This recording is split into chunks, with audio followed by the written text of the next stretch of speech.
ભારે વરસાદે બેફામ કેમિકલ છોડતી કંપનીની પોલ ખોલી નાખી છે। ગટર ઓવરફ્લો થતા ઉધના નવસારી રોડ પર ગટરમાંથી લાલ કલરનું પાણી નીકળતા કુતૂહલ સર્જાયું હતું। ઘટનાને પગલે મેયર અને ધારાસભ્ય તાત્કાલિક જ ઘટના સ્થળે પહોંચ્યા હતા અને જીપીસીબીને જાણ કરી હતી।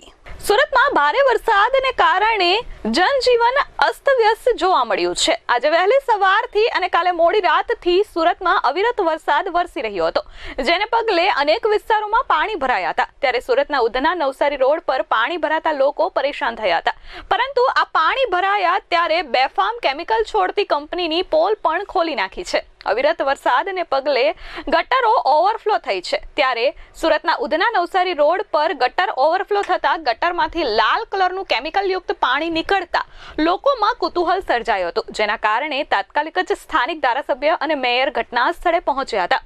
મેયર દક્ષેશભાઈ માવાણી અને ધારાસભ્ય મનુભાઈ પટેલ ઉધના નવસારી રોડ પર જ્યાં કેમિકલના પાણી નીકળતા હતા ત્યાં પહોંચ્યા હતા અને તાત્કાલિક પાલિકાના અધિકારીઓને સૂચના આપી હતી અને રોડની બાજુમાં આવેલા ડ્રેનેજના ઢાંકણા ખોલવાનું કહ્યું હતું। આ બાજુ કેમિકલ યુક્ત પાણી બાબતે જીપીસીબીમાં ટેલિફોનિક રજૂઆત પણ કરવામાં આવી હતી। ડાઇંગ કારખાના ચલાવતા લોકો સામે કાર્યવાહી કરવાની પણ મેયરે સૂચના આપી છે।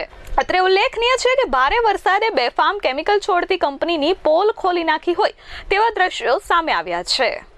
અત્યારે ઉધનાની અંદર અમુક ઇન્ડસ્ટ્રી અનટ્રીટેડ પાણી છોડી રહી છે મોન્સૂનનો લાભ લઈને।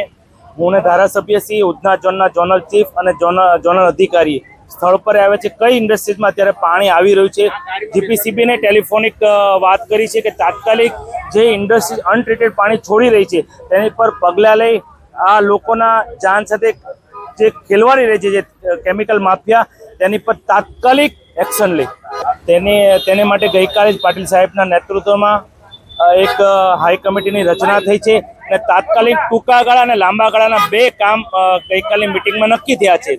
લાંબા ગાળામાં જે સુરતના સ્કેચમેન્ટ એરિયાનું પાણી કઈ રીતે ફિઝિબિલિટી રિપોર્ટ દ્વારા ડાયવર્ટ કરી શકાય અને ટૂંકા ગાળાના જે ખાડીમાં એન્ક્રોચમેન્ટ છે એને તાત્કાલિક ધોરણે દૂર કરવામાં આવે એવું ગઈકાલે મિટિંગમાં નક્કી થયું છે। આવનાર સમયમાં જે પાણી જે જગ્યાએ એન્ક્રોચમેન્ટ હિસાબે ભરાય છે એ નહીં ભરાય તે માટે મહાનગરપાલિકા એક્શન લેવા જઈ રહી છે। Bureau report S24 news Surat.